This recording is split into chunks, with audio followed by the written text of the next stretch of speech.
meatballs are really tough, or going to a friend's or relative's house and the meatballs are tough, they packed them too tight.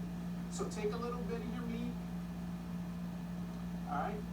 Just gently roll it, okay?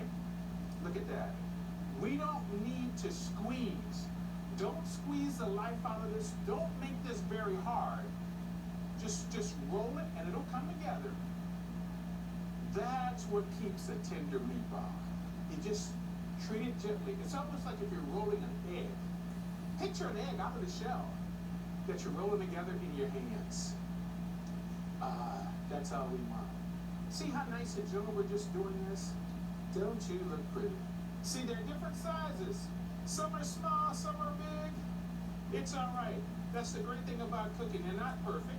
I have a little piece of parchment paper on here. So we're going to pop these in the oven for 30 to 35 minutes until we get them cooked all the way through.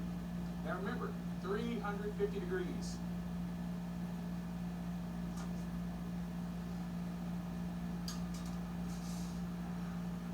Make me proud. 350, 35 minutes, 30 minutes.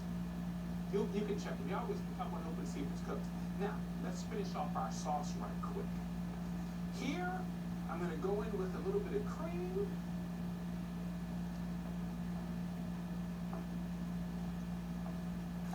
A little Parmesan. I'm going to let this simmer, letting these flavors marry and come together, because, ooh, it's time to clean up and get this po' boy ready to show you what it's going to look like. Now, my friends, when they saw this recipe, they all said, "What are you doing?" I said, "I want you to think outside the box. Swiss cheese." That's right. Most people would put provolone in here. I decided I wanted to go with something different, a little bit of the unexpected. So we're doing Swiss cheese as opposed to typical provolone cheese. So let's get some meatballs. Run those meatballs right down on in there. Oh yeah, baby. Now if you want to cut them, you can.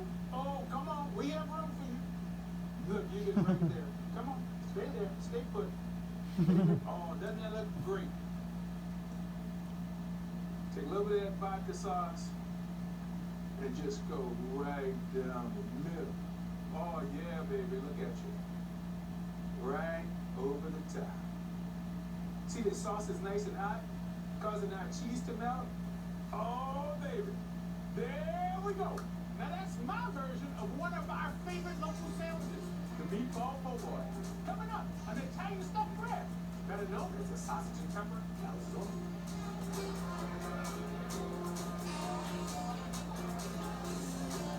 So we gotta botch it. We gotta botch it, people. Botch it. Bocce cello. Would you call this an Italian sandwich? Would you call it Italian stuffed bread? I call it good. It is a calzone. So I'm starting with a little Italian sausage. Take it right out of the casing.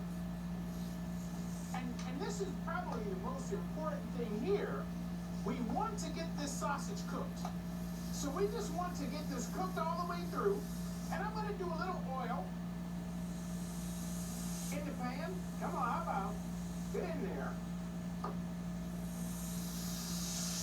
And it's one of those you have to call, whether you need a little oil or not.